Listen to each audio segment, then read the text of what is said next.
আজ কয়েকদিন ধরে কুহুর আচরণ কেমন যেন সন্দেহজনক লাগছে রূপমের।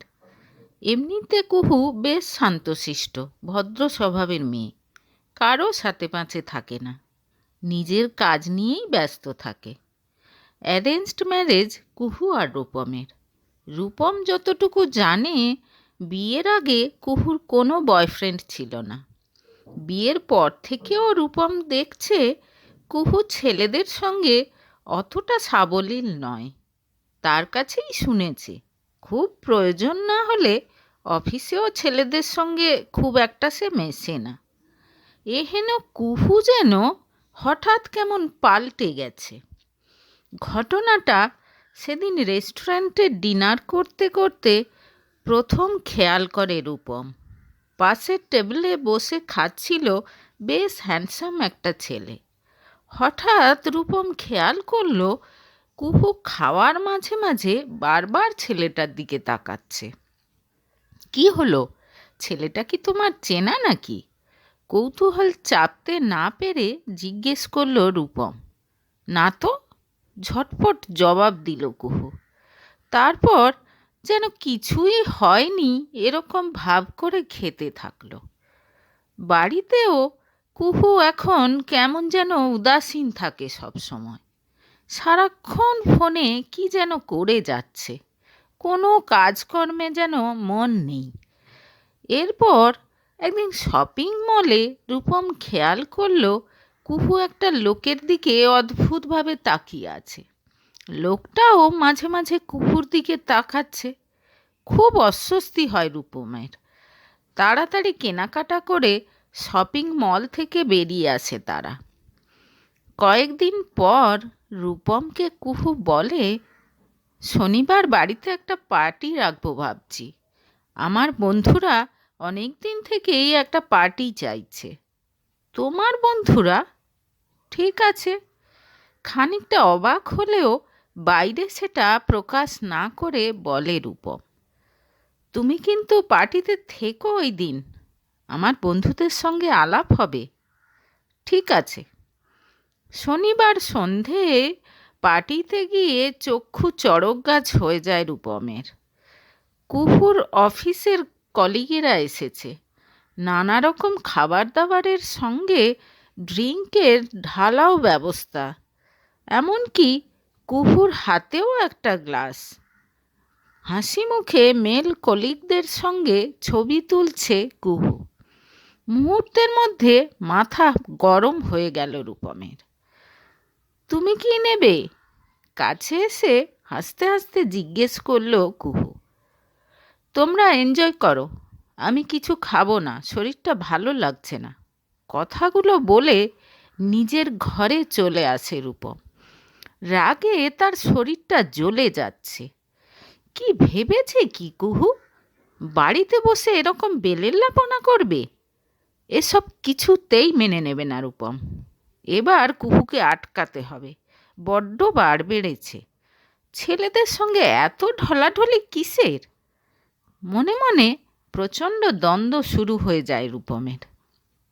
তবেই কি সে এই বিয়েটা করে ভুল করলো? কুহুকে চিনতে তার এত ভুল হলো? তবে এখনো কিছু দেরি হয়নি। মাত্র 6 মাস হলো তাদের বিয়ে হয়েছে। এখনই স্ট্রিক্ট না হলে আরও কত কিছু যে দেখতে হবে তার ঠিক নেই। বিছানায় শুয়ে শুয়ে আকাশ পাতাল ভাবতে ভাবতে ঘুমিয়ে পড়ে রূপম। পরদিন অফিস থেকে ফিরে চা খেতে খেতে কথাটা তোলে রূপম। দেখো কুহু, তোমাকে একটা কথা স্পষ্ট করে বলে দিই, এ বাড়িতে থাকতে হলে এসব করা যাবে না। বেশ গম্ভীর গলায় বলে সে। কোন সব? কি বলতে চাইছো ভালো করে বলো, নিরুদ্বিগ্ন গলায় বলে কুহু। আজকাল তুমি ছেলেদের সঙ্গে বেশি মিশছো। রাস্তাঘাটে বেরোলে লাজ লজ্জা ভুলে ছেলেদের দিকে হাঁ করে তাকিয়ে থাকছো। ও, এই ব্যাপার? কুহুর যেন কোনো হেলদোল নেই। তাছাড়া সবচেয়ে বড় ব্যাপার, তুমি ড্রিঙ্ক করছো। তাতে কি? আমি তো আর রোজ করছি না, অকেশনালি করছি। চলবে না, আমি মেনে নেব না, জোর গলায় বলে রূপম। চুপ করে থাকে কুহু। তার নীরবতা দেখে মাথা গরম হয়ে যায় রূপমের। হাত ধরে এক ঝটকায় কুহুকে নিজের দিকে ঘুরিয়ে দাঁতে দাঁত চেপে সে বলে, বিয়ের পরপর কি বলেছিলে? পরপুরুষের প্রতি তোমার কোনো আকর্ষণ নেই, তুমি শুধু আমাকেই চাও। ভণ্ড কোথাকার! এখন তো দেখছি ছেলেদের দেখলেই জিভ দিয়ে জল পড়ছে। ব্যাস, আর একটা কথাও নয়। এক ঝটকায় নিজের হাত ছাড়িয়ে নিয়ে হিংস্র বাঘিনীর মতো আক্রমণাত্মক হয়ে ওঠে কুহু।